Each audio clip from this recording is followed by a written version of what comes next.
Alright, now we're going to do the second graph theory problem for the ACSL quizzes.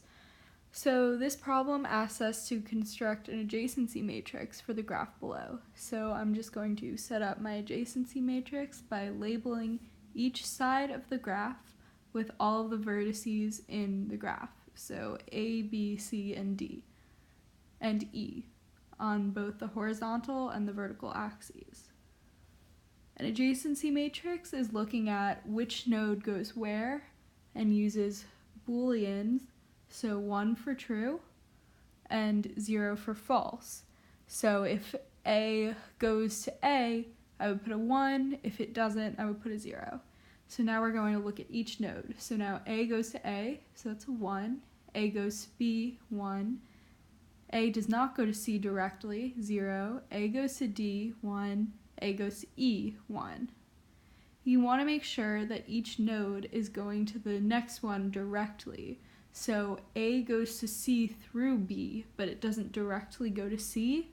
So that's why the third entry in the first row was 0.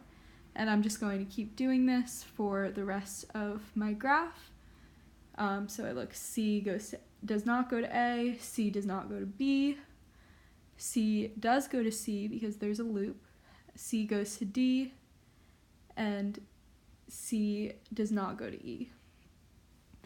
You want to make sure that you're careful about looking at where the arrows are actually pointing, because just because one node goes to another doesn't mean vice versa.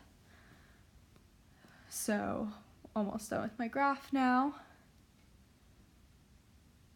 And this is the answer to the problem. You were just asked for the adjacency matrix. You don't need to do anything else.